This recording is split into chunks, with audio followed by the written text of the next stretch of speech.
प्यारे बच्चों, इस तरह के काइनेमेटिक्स के प्रॉब्लम्स को हम जनरली इंटीग्रेशन या डिफरेंशिएशन यूज करके हम करते हैं, मगर एक जुगाड़ू तरीका भी है इसको सॉल्व करने का। आप देख लो इंटीग्रेशन डिफरेंशिएशन के कितने बड़े बड़े आंसर्स हैं यहाँ पर। अब इसको आसानी के साथ हमें सॉल्व करके दिखाऊंगा। यहाँ पर देख लो, अब यहाँ पर एक इक्वेशन है v is equal to alpha plus beta S under root, इसको स्क्वायरिंग ऑन बोथ साइड्स कर देंगे तो v square is equal to alpha plus beta S. Okay, just like v square is equal to U square plus 2as। ठीक है, ये generally equation of motion से compare करेंगे तो यहां पर 2a क्या हो जाएगा, बीटा हो जाएगा, ये हो जाएगा beta by 2। Okay, directly answer आ गया। ओके, और एक क्वेश्चन है वैसा ही, आप समझेंगे सिर्फ थोड़े प्रॉब्लम्स पे अप्लाई होता है, हर प्रॉब्लम कर सकते हैं इस तरह। अब यहां पर और एक इक्वेशन भी दिया, v is equal to 4 root x, तो v square is equal to 2as डाल दीजिए, because u is equal to 0 समझो हम, तो v स्क्वायर स्क्वायरिंग में बोथ साइड्स करेंगे इसको और इसकी तरह लिखेंगे तो क्या होगा, v square is equal to 16x हो जाएगा। तो यहां पर 2a की जगह पे 16 है, a की जगह पे 16 by 2 which is nothing but 8 metres per second square हो जाएगा आपका आंसर। ठीक है, इसका भी बड़ा सॉल्यूशन देख लो। ओके, मेरे प्यारे बच्चों, हर प्रॉब्लम को अलग ढंग से सॉल्व करने के लिए थोड़ा जीनियस दिमाग होना चाहिए। अब देखो, इस प्रॉब्लम को हम थोड़ा अलग ढंग से करने की कोशिश करेंगे जिससे ढेर सारा टाइम बचेगा और आपका स्पीड 10x टाइम्स बढ़ेगा। अभी देखो, what is the dimensions of mass in terms of energy and velocity बोल के बोल रहा हूं, dimensions of mass in terms of energy and velocity. सोचो आप, आइंस्टीन्स मास एनर्जी इक्विवेलेंस यहां पर काम आएगा। E is equal to mc square, मतलब E is equal to mv square भी डाल सकते हो, वेलोसिटी छोटा है भी। हाँ, तो मास का मतलब क्या, E डाल दो, ये V को इस तरफ भेज दो, V पावर -2 आ गया। तो अलग ढंग से सोचेंगे, क्यों हम हमेशा डायमेंशनल फार्मूला डाल के क्या करेंगे, m is directly proportional to E power ये C power V power B बोल के डालेंगे, फिर उसका डायमेंशन डालेंगे, कितना टाइम वेस्ट है यार, कितना टाइम बर्बाद होता है। बच्चों, फिजिक्स के प्रॉब्लम को सॉल्व करने का और एक जुगाड़ू तरीका मैं आपको समझाने वाला हूं। अब यहां पर देख लीजिए, कोई भी बॉल अगर एक टावर से ऊपर फेंक दे तो फिर नीचे आ जाएगा। अब यहां पर जो है 4 ऑप्शंस दिया, what is the time taken, तो कुछ हाइट से अगर थ्रो करें तो टाइम कितना लगेगा। अब देखो कितने कॉम्प्लेक्स फॉर्मुलास है, इसको सॉल्व करने में आपको तकरीबन आई थिंक 1 or 2 मिनट्स तो लग ही जाएंगे, अगर आप कितना भी एक्सपर्ट हो तो। फिर भी हमारे पास एक छोटा सा जुगाड़ू तरीका है। अब अगर ये हाइट अगर ना होता तो टाइम ऑफ फ्लाइट क्या होता, 2u/g। अगर कोई बॉल को नीचे से फेंकेंगे फिर वापस आने के लिए कितना टाइम लगेगा, 2u/g।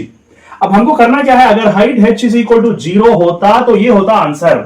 अब कौन से ऑप्शन के अंदर ये पॉसिबिलिटी है, अगर अच्छी तरह से देखो तो ये ऑप्शन के अंदर वो पॉसिबिलिटी नजर आ रहा है। h इज इक्वल टू अगर 0 ले लेंगे तो ये उड़ जाएगा, ये भी उड़ जाएगा, √1 बचेगा, √1 1 होगा, और यहां पर u/g और 1 प्लस सिर्फ 1 बचेगा तो ये होगा 2u/g। ठीक है, तो समझ में आ रही बात आप लोगों को, 2u/g आ गया ना।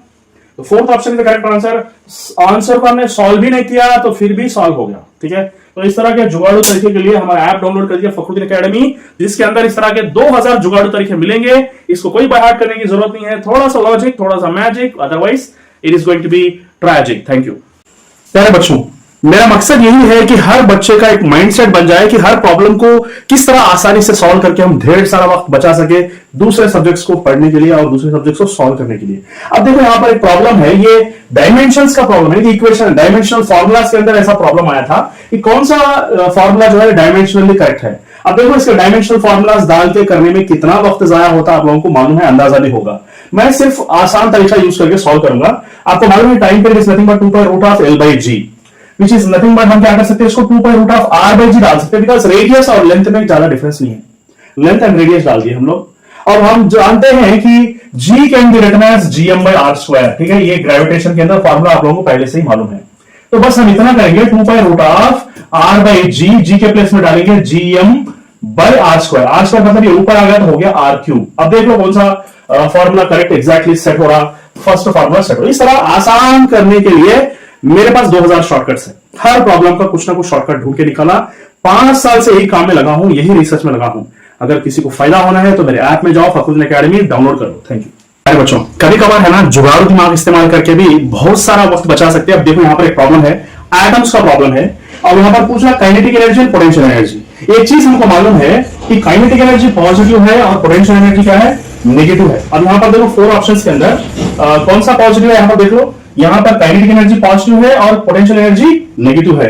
डायरेक्टली हम ये ऑप्शन को सिलेक्ट करके बहुत सारा टाइम सेव कर सकते हैं।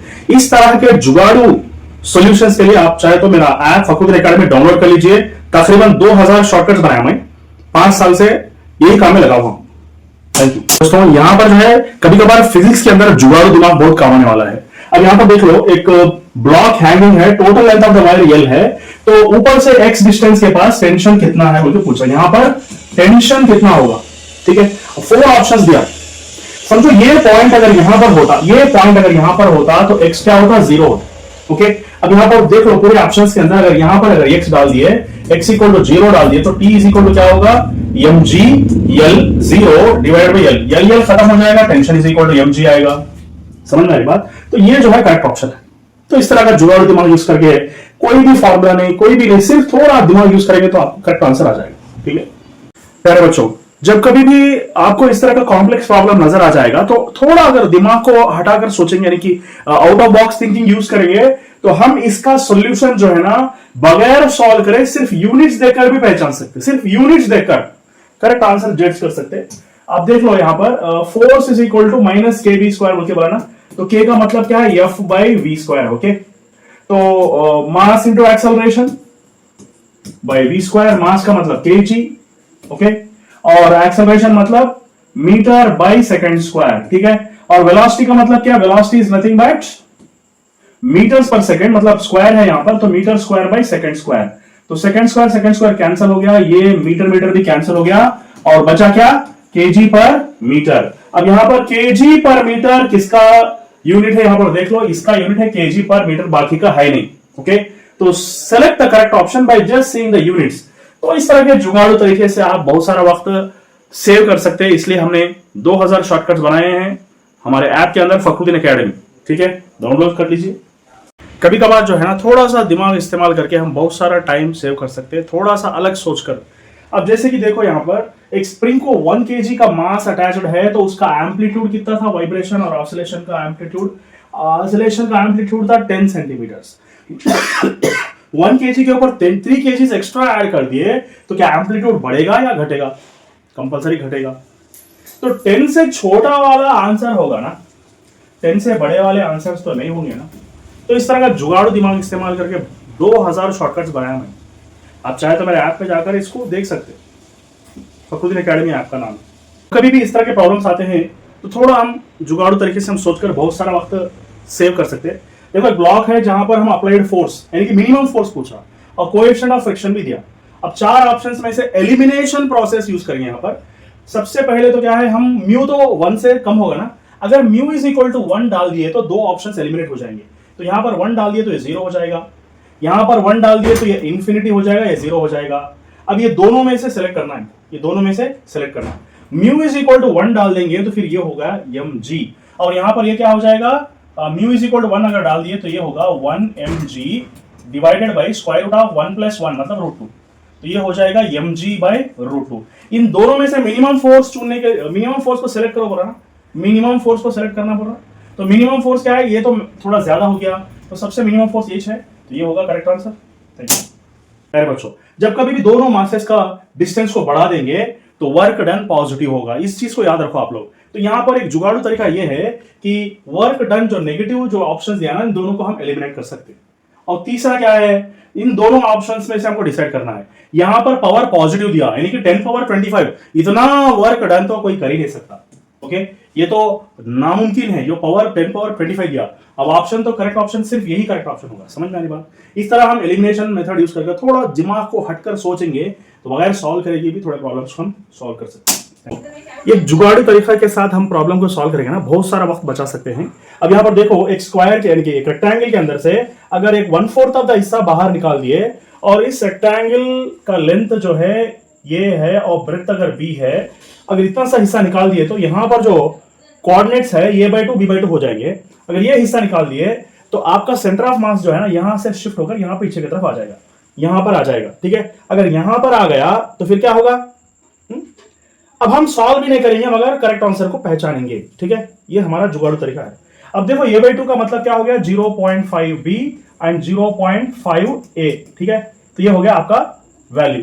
तो यहां पर अच्छी तरह से देखो, ये भी करेक्ट आंसर नहीं हो सकता क्योंकि 3/4 मतलब 0.5 से बड़ा है, मगर ये खुद 0.5 ये है, तो ये डिस्टेंस जो है ना उससे कम होना चाहिए ना। तो ये वैल्यू से भी कम वाले वैल्यूज को चुनना पड़ेगा हमको। ये भी ज्यादा है, ये भी ज्यादा है, सिर्फ ये वैल्यू सबसे कम है। यानी कि 0.5 ये 0.5 बी से कम है, तो ये हो गया आपका करेक्ट ऑप्शन। ठीक है, थैंक यू बच्चों। 2000 प्रॉब्लम्स को अलग ढंग से सॉल्व करके शॉर्टकट्स बनाया है, और यहां पर एक प्रॉब्लम, नया प्रॉब्लम है, इसको भी हम शॉर्टकट से सॉल्व करेंगे। अब यहां पर देख लो, एक ट्रेन है जिसका वेलोसिटी 0 था और 30 सेकंड तक उसकी वेलोसिटी v हो जाएगी, फिर उसके बाद और 60 सेकंड के बाद उसको जो है रेस्ट में आना पड़ेगा क्योंकि ब्रेक्स अप्लाई कर दिए, तो यहां पर आकर वो रुक जाएगी। पहला 30 सेकंड वेलोसिटी से जाएगी यानी कि एक्सेलरेशन होगा, फिर आखिर का उसके बाद का 60 सेकंड्स में डीसेलरेशन होगा। तो यहां पर इतना लंबा मेथड यूज करेंगे हम जनरली। तो मैं क्या करा, इसको ग्राफ से भी सॉल्व कर सकते, इतना आसान है। देखो पहला 30 सेकंड तो यहां से यहां तक जाएगी ट्रेन, उसका ग्राफ ये होगा, फिर बाकी के 90 सेकंड जाकर फिर से फाइनल वेलोसिटी 0 हो जाएगी। अब यहां पर हम करेंगे क्या, v is equal to U plus A T, U is equal to 0, v is equal to A T, acceleration दे दिया 2 इंटू 30 सेकंड्स तक जाएगी ना, इस तरह 30 सेकंड तक, इसका मतलब 60, final velocity 60 metres per second हो गया। ठीक है, फिर उसके बाद आकर रेस्ट में आ जाएगी। तो बस इतना सा वैल्यू अगर मिल गया ना, तो आप प्रॉब्लम आसानी से सॉल्व कर सकते हैं। बस इस ग्राफ का एरिया मालूम करना है, हाफ। ओके, इसका मतलब हाफ इंटू बेस, बेस का मतलब यहां से यहां तक कितना हो गया, 90 सेकंड्स हो गया। पहला 30 सेकंड्स, उसके बाद का 60 सेकंड्स, उसके बाद का हाइट, हाइट का मतलब 60। Okay, so 2 1s 2 30s 3 9s are 27, 2700 metres, इसका मतलब क्या हो गया, 2.7 किलोमीटर इसका आंसर है। देखो सिर्फ एक ही एक स्टेप में सॉल्व करें instead of wasting lot of this time. तो इस तरह के जुगाड़ू तरीके के लिए हमारा ऐप डाउनलोड कर लीजिए, फखरुद्दीन एकेडमी। Thank you. प्यारे बच्चों, इस तरह के प्रॉब्लम को सिर्फ एक लाइन ड्रॉ करेंगे तो फिर आंसर आ जाएगा, सिर्फ एक ही लाइन। ठीक है, तो लाइन क्या है, यहां पर एक लाइन डाल दो, बस समझ में आ रही बात, एक ऐसा हॉरिजॉन्टल लाइन डाल दो, आपका आंसर आसानी से आ जाएगा। ये 60 है तो फिर ये भी 60 डिग्रीज, ये 30 डिग्रीज है तो ये भी 30 डिग्रीज हो जाएगा, ऑल्टरनेट इंटीरियर एंगल्स हो जाएंगे। ठीक है, तो यहां पर एक मास को इक्विलिब्रियम पोजीशन में लाने के लिए, बैलेंस्ड पोजीशन में लाने के लिए दो टेंशंस काम करें। ओके, तो बस इतना करना है हमको। ये हो जाएगा T1 cos 60 डिग्रीज और ये हो जाएगा T2 cos 30 डिग्रीज। ठीक है, तो ये दोनों सेम होंगे ना अपोजिट डायरेक्शन में, because body is at equilibrium. बस इतना सा एक स्टेप काफी है आंसर को सॉल्व करने के लिए। अब डालेंगे T1 cos 60 degrees is equal to T2 cos 30 degrees. ठीक है, तो ये होगा T cos 60 मतलब 1/2 और T2 cos 30 मतलब √3/2, तो ये कैंसिल हो जाएगा। तो T1/T2 √3 ऊपर रह जाएगा, नीचे 1 आ जाएगा, तो आपका आंसर हो जाएगा, फोर्थ ऑप्शन हो गया आपका आंसर। Thank you. तो ये इतना आसान तरीके में मैं एक्सप्लेन करूंगा कि आप शॉक हो जाएंगे इस शॉर्टकट को देखने के बाद। अब देखो यहाँ पर यहां से एक फोर्स अप्लाई हो रहा, उसको वहां से एक सब फोर्स अप्लाई हो रहा, और ये दोनों का कॉन्टैक्ट फोर्स पूछ रहा, रेशियो ऑफ कॉन्टैक्ट फोर्स। जब हम अप्लाइड फोर्स अप्लाई करेंगे तो इस पे होगा कॉन्टैक्ट फोर्स। ठीक है, तो वो कॉन्टैक्ट फोर्स क्या होगा, ये contact force let us take it as F1, ये स्मॉल m पे होगा, मास स्मॉल m पे होगा, और इसका कॉन्टैक्ट फोर्स जो है ना, ये कॉन्टैक्ट फोर्स F2 समझो, ये 2m पर होगा, 2m पर अप्लाई होगा। एक्सेलरेशन तो कांस्टेंट रहेगा, दोनों केसेस में दो ब्लॉक सेम एक्सेलरेशन से मूव होंगे ना। जब एक्सेलरेशन सेम है तो न्यूटन सेकंड लॉ के अंदर एक्सेलरेशन अगर सेम हुआ तो force is directly proportional to mass. तो जिस बॉडी पे कॉन्टैक्ट फोर्स अप्लाई हो रहा उस मास पे डिपेंड करता। ठीक है, अब यहां पर F1/F2 अगर ले लो रेशियो, तो F1 अप्लाई हो रहा m पर और F2 अप्लाई हो रहा 2m पर। ठीक है, दोनों को कैंसिल कर दो, 1/2 रेशियो हो जाएगा। ओके, ये हो गया आपका करेक्ट आंसर।